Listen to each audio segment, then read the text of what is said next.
রামপ্যালেস্টিলস্কিন ও এক আজব রাজার গল্প। এক আজব রাজার গল্প বলি শোনো। এই রাজার যেমন ছিল বিচিত্র সব চিন্তা, তেমন ছিল বুক ভরা লোভ। তার দারুণ ইচ্ছে বিশ্বের সেরা ধনী রাজকুমারীকে বিয়ে করবেন তিনি। যখনই তার ইচ্ছে হতো রাজ্যটা ঘুরে দেখার জন্য, তখনই ঘোড়া ছুটিয়ে বেরিয়ে পড়তেন তিনি। তার রাজ্যে এক গরিব আটাকলের মালিক বাস করতেন। তার ছিল অপূর্ব সুন্দর একটি মেয়ে। মেয়েটি ছিল খুবই বুদ্ধিমতী। মিল মালিক শহরের সবার কাছে তার বুদ্ধির কথা বলে বেড়াতেন। তার ধারণা এই মেয়ে একদিন পৃথিবীর সেরা ধনী হবে আর মহাসুখে দিন কাটাবে। রাজা একদিন অভ্যেস মতো তার ঘোড়া নিয়ে বেরিয়ে পড়লেন রাজ্য ঘুরে দেখার জন্য। ঘুরতে ঘুরতে তিনি অনেক দূর চলে গেলেন। হঠাৎ দূরে একটি বাড়ি দেখতে পেলেন। বাড়িটির আশেপাশে আর কোনো বাড়ি ছিল না। ওই বাড়িটি ছিল সেই মিল মালিকের। গরিব সেই মিল মালিকটির নাম ছিল জন। তিনি দেখলেন রাজা ঘোড়া দৌড়িয়ে তার বাড়ির দিকে আসছে। তিনি দেরি না করে দৌড়ে রাজার কাছে গেলেন। রাজার ঘোড়ার লাগাম ধরে তাকে নামতে সাহায্য করলেন। রাজাকে কুর্নিশ করে বললেন, মহান রাজা, আমার দিনহীন পোশাকের জন্য আমাকে ক্ষমা করবেন। আমি খুবই গরিব।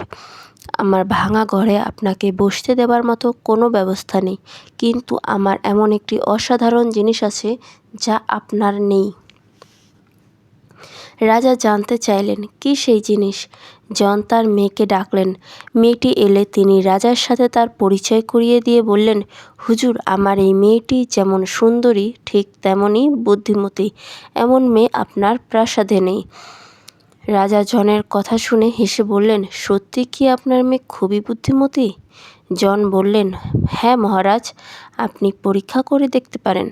রাজা পাশে পড়ে থাকা খড়ের স্তূপ দেখিয়ে বললেন, আপনার মেয়ে কি তার বুদ্ধি দিয়ে ওই খড়গুলোকে সোনা বানাতে পারবে? জন কিছু চিন্তা না করে বললেন, অবশ্যই পারবে হুজুর। রাজা বললেন, বেশ, আমি আপনার মেয়েকে সঙ্গে করে নিয়ে চললাম, দেখি সে কাজটা করতে পারে কিনা। মেয়েটিকে রাজা তার প্রাসাদে নিয়ে গিয়ে একটা বড় খড়ের গুদামে আটকে রাখলেন। গুদামটা ছিল খড়ে ঠাসা। রাজা তাকে বললেন, শোনো হে বুদ্ধিমতী মেয়ে, কাল সকালের মধ্যে এই খড়গুলো তোমার বুদ্ধি দিয়ে সোনা বানাতে যদি না পারো, তাহলে তোমাকে মরতে হবে। রাজার এই কথায় মেয়েটি ভীষণ ভয় পেল। রাজা গুদামের দরজা বন্ধ করে চলে গেলে সে একা বসে কাঁদতে লাগলো আর চিন্তা করতে লাগলো সে কি করবে এখন। এতগুলো খড়কে সোনা বানানো একেবারেই অসম্ভব কাজ। সে এই কাজ কখনোই করতে পারবে না। কাল সকালে তার মৃত্যু অবধারিত। এইভাবে কাঁদতে কাঁদতে মেয়েটি একসময় ক্লান্ত হয়ে ঘুমিয়ে পড়ল। হঠাৎ কারো পায়ের শব্দে তার ঘুম ভেঙে গেল। মেয়েটি চোখ খুলে দেখে গুদামের দরজা খুলে ভিতরে কে যেন ঢুকছে। লোকটা কাছে আসতে মেয়েটি দেখতে পেল লম্বা নাকের একজন বেঁটে মানুষ তার পাশে দাঁড়িয়ে আছে। মাথায় তার লম্বা খাড়া টুপি, গায়ের বিভিন্ন রঙের তালি দেওয়া পোশাক। লোকটি আসলে ছিল একজন জাদুকর। মেয়েটি তাকে দেখে ভয় পেলে লোকটি তাকে সাহস দিয়ে বলল, আমাকে দেখে ভয় পাবার কিছু নেই, আমি তোমাকে সাহায্য করতে এসেছি। মেয়েটি তাকে খড়ের স্তূপ দেখিয়ে জিজ্ঞেস করলো, তুমি কি এগুলোকে সোনা বানিয়ে দিতে পারবে? বেটে জাদুকর বলল, অবশ্যই পারবো, কিন্তু তার পরিবর্তে আমাকে তুমি কি দিবে? মেয়েটির গলায় ছিল একটি সোনার হার। সে সেটা জাদুকরের হাতে তুলে দিলে জাদুকর বলল, এবার তুমি ঘুমিয়ে পড়ো, যা করার আমি করব। জাদুকর তার জাদু দিয়ে সব খড় সোনা বানিয়ে দিয়ে চলে গেল। পরের দিন সকালে রাজা সোনার স্তূপ দেখে হতবাক। পরের দিন মেয়েটিকে আরও একটা বড় খড়ের গুদামে রাখলেন রাজা, আর একইভাবে বলে গেলেন, হয় এগুলো সোনা বানাতে হবে, না হয় মৃত্যু। মেয়েটি ভাবল এবার আর বাঁচার আশা নেই তার। সে আবারও কাঁদতে লাগলো। আবার সেই জাদুকর এসে হাজির হলো। মেয়েটি তাকে দেখে বলল, দয়া করে আমাকে সাহায্য করো, আমার আংটিটা তোমাকে দিয়ে দেব। জাদুকর রাজি হলো। সে মেয়েটিকে ঘুম পাড়িয়ে খড়গুলো সোনা বানিয়ে চলে গেল। পরের দিন আবার রাজার অবাক হবার পালা। তিনি গুদাম ভর্তি সোনা দেখে আনন্দে আত্মহারা হয়ে উঠলেন। তখন তার অনেক সোনা, এখন তার অনেক সোনা, সোনার আর শেষ নেই। কিন্তু রাজা ছিলেন আসলেই দারুণ লোভী। তিনি মেয়েটিকে আবার আরেকটি ঘরে আটকে রেখে সে ঘরটির খড়ের স্তূপকে সোনা বানাতে আদেশ দিয়ে একইভাবে মেরে ফেলার ভয় দেখালেন। এবার তিনি কথাটার সাথে আরেকটু যোগ করে বললেন, যদি এগুলো সোনা বানাতে পারো তাহলে আমি তোমাকে বিয়ে করব, তুমি হবে এ রাজ্যের রানী। মেয়েটি রাজার কথায় খুশি না হয়ে হতাশ হলো, কারণ জাদুকরকে তার দেবার মতো আর কিছুই নেই। তারপরও সে প্রাণ বাঁচাতে জাদুকরের জন্য অপেক্ষা করতে লাগলো। সময় মতো জাদুকর এলো। মেয়েটি বলল, ভাই জাদুকর, আজ তোমাকে দেবার মতো আমার কিছু নেই, কিন্তু তোমাকে সাহায্য করতেই হবে আমায়। জাদুকর বলল, বেশ, আমি তোমার কাছ থেকে আজ কিছু চাই না, কিন্তু তুমি রানী হবার পর তোমার প্রথম বাচ্চাটিকে আমাকে দিয়ে দিতে হবে। রাজি থাকলে আমি তোমাকে সাহায্য করতে পারি। মেয়েটির কোনো উপায় ছিল না, তাই সে রাজি হয়ে গেল। জাদুকর রাতের অন্ধকারে খড়কে সোনা বানিয়ে দিয়ে চলে গেল। পরের দিন রাজা এই আশ্চর্য ব্যাপার দেখে খুব খুশি হলেন।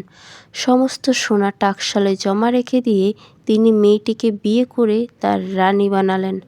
রানী হয় মেয়েটি সুখে শান্তিতে দিন কাটাতে লাগলো।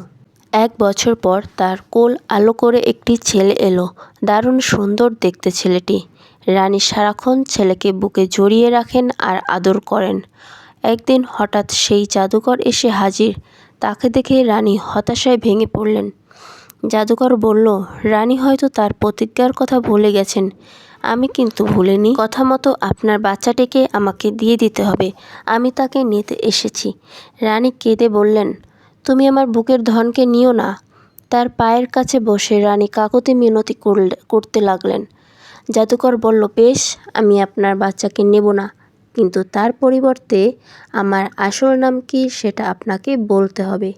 3 দিন সময় দিচ্ছি। 3 দিন রোজ আমি আসব। ঠিক নাম বলতে না পারলে ছেলেকে নিয়ে যাব। প্রথম দিন রানী প্রাসাদের সবাইকে ডেকে রাজ্যের বিভিন্ন জায়গা থেকে নাম সংগ্রহ করতে পাঠিয়ে দিলেন। তারা হাজার হাজার নাম নিয়ে ফিরে এলো। পরের দিন জাদুকর এলে রানী তাকে সব নাম পড়ে শোনালেন, কিন্তু এর মধ্যে একটিও তার আসল নামের সাথে মিলল না। জাদুকর দুষ্টু হাসি দিয়ে বলল, আমি কাল আবার আসব। দ্বিতীয় দিনও একই ঘটনা ঘটল। হাজার হাজার নাম শোনবার পরও জাদুকর বলল, এর একটির সাথেও আমার আসল নামের কোনো মিল নেই, আমি আবার কাল আসব। রানী হতাশ হয়ে গেলেন।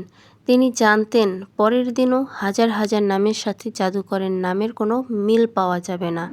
ঘটনাটা ঘটলও তাই। তৃতীয় দিন জাদুকরের কাছে নাম পড়া শেষ করলে জাদুকর মাথা নাড়িয়ে বলল, এর একটির সাথেও আমার নামের কোনো মিল নেই। রানী বাধ্য হয়ে তার ছেলেটিকে জাদুকরের হাতে তুলে দিলেন। তখন তার সে কি কান্না! জাদুকর মহাখুশি। বাচ্চাকে নিয়ে রওনা হতে যাবে এমন সময় একজন রাজকর্মচারী হন্তদন্ত হয়ে প্রাসাদে প্রবেশ করল। সে জাদুকরকে বলল, একটু থামো। তারপর সে রানীর কাছে গিয়ে বলল, গতকাল আমি নাম জোগাড় করার জন্য একটা বনের মধ্যে ঢুকে পড়েছিলাম। সেখানে হঠাৎ একটা বাড়ির কাছে আসতে দেখি একটা বেটে জাদুকর নাচানাচি করছে আর বলছে, কি মজা, রানী আমার আসল নাম বলতে পারছেন না, কাল আমি তার বাচ্চাকে নিয়ে নেব। আমার আসল নাম রামপেলেস্টিলস্কিন, কিন্তু কেউ সেটা জানে না। হা হা হা, কি মজা। রানী লোকটার কথা শোনা মাত্র এক দৌড়ে রাজদরবারে এলেন। বললেন, দাঁড়াও, আমি তোমার আসল নাম বলে দিচ্ছি। তোমার আসল নাম হচ্ছে রামপেলেস্টিলস্কিন। জাদুকরের মুখ শুকিয়ে গেল। সে রানীকে তার বাচ্চা ফিরিয়ে দিয়ে মাথা নিচু করে সেখান থেকে চলে গেল। রানী মহাখুশি। রাজ্য জুড়ে খুশির বান ডাকল। সেই থেকে রাজা রানী মহাসুখে দিন কাটাতে লাগলেন।